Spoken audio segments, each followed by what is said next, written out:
Kanwar root पर QR code को लेकर यूपी सरकार का फैसला बरकरार रहेगा। सुप्रीम कोर्ट ने योगी सरकार के फैसले पर रोक लगाने से इनकार कर दिया है। याचिका में दुकानों पर क्यूआर कोड लगाए जाने के आदेश पर रोक लगाने की मांग की गई थी। रिपोर्ट देखिए।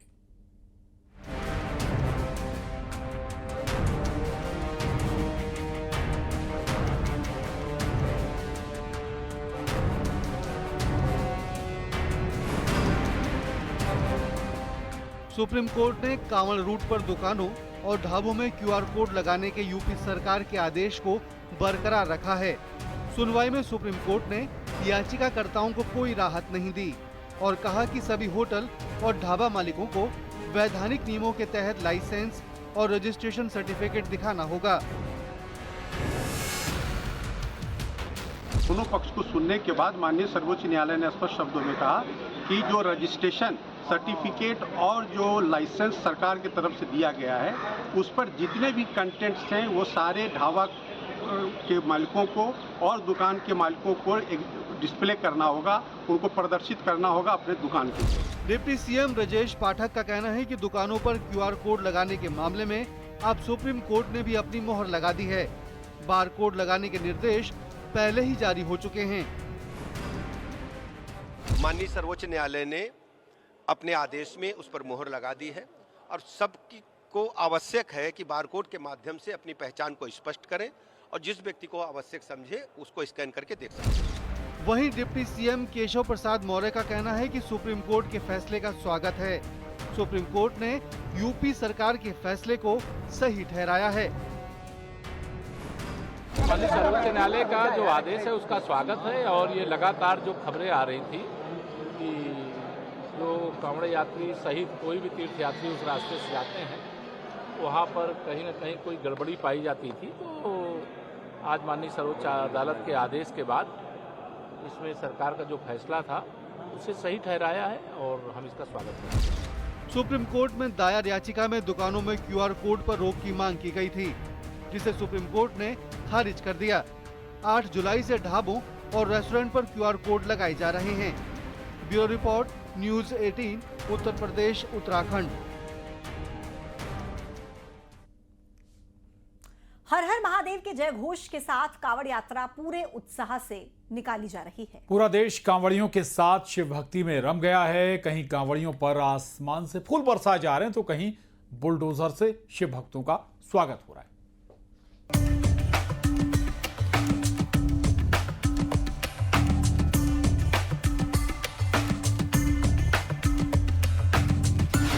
भोलेनाथ के भक्तों का जोश हाई।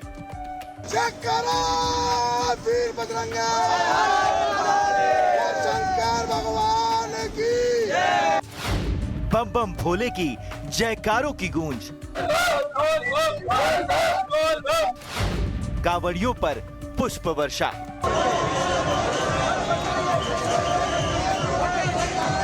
बुधवार को देवों के देव महादेव को समर्पित सावन शिवरात्रि है, जिसको लेकर भोलेनाथ के भक्तों का जोश हाई है।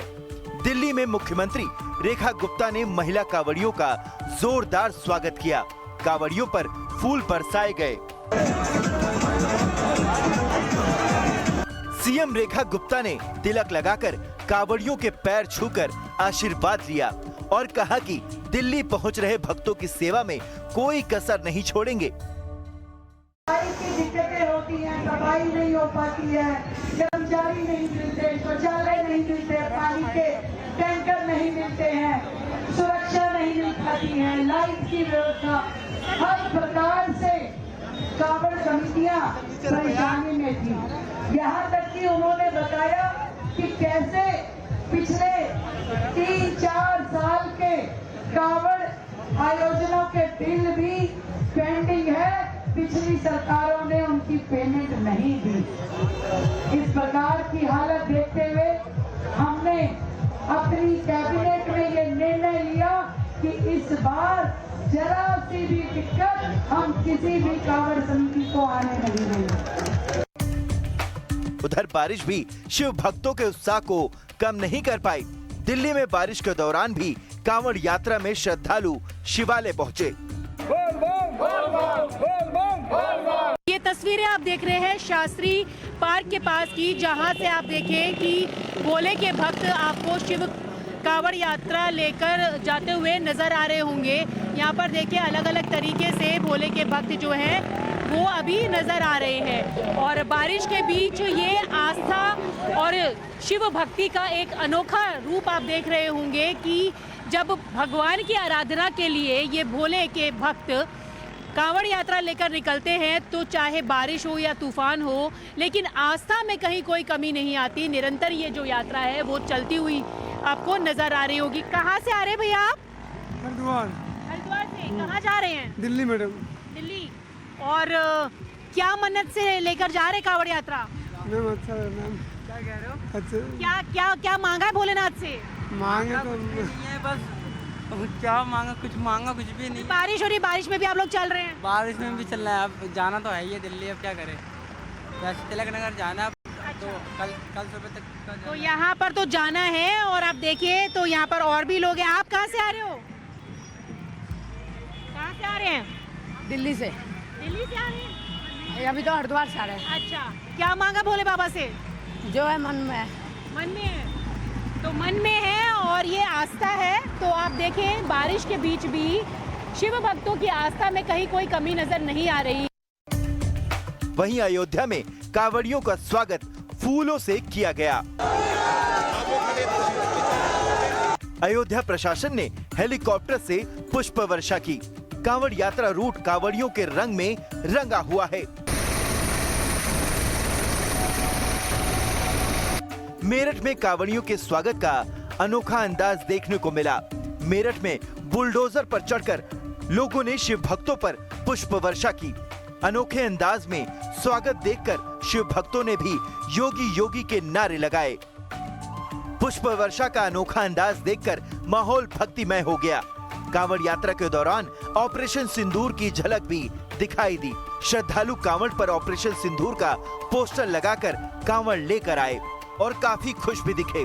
उधर बड़ी संख्या में शिव भक्त नीलकंठ पहुंच रहे हैं। 50 लाख से ज्यादा शिव भक्तों ने अब तक जलाभिषेक कर लिया है। अभी भी शिव भक्तों के आने का सिलसिला जारी है।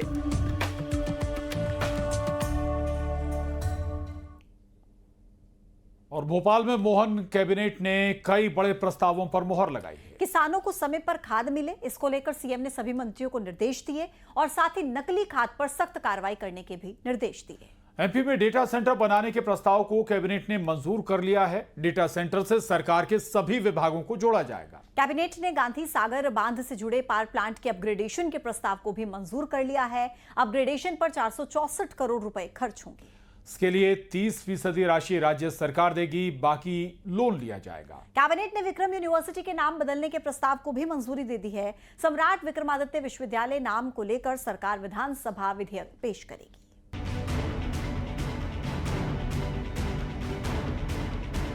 विदेश दौरे से लौटने के बाद सीएम मोहन यादव ने मंगलवार को कैबिनेट की बैठक की, जिसमें कई बड़े फैसलों पर मुहर लगी।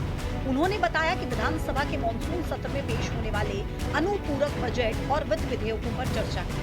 वहीं मध्य प्रदेश में सबसे बड़ा डेटा सेंटर बनाने को भी मंजूरी मिल गई। इस बीच आपको बताते हैं कि कैबिनेट में क्या कुछ बड़े फैसले किए गए हैं। एमपी में बनेगा नया डेटा सेंटर, सभी विभाग डेटा सेंटर से जुड़ेंगे।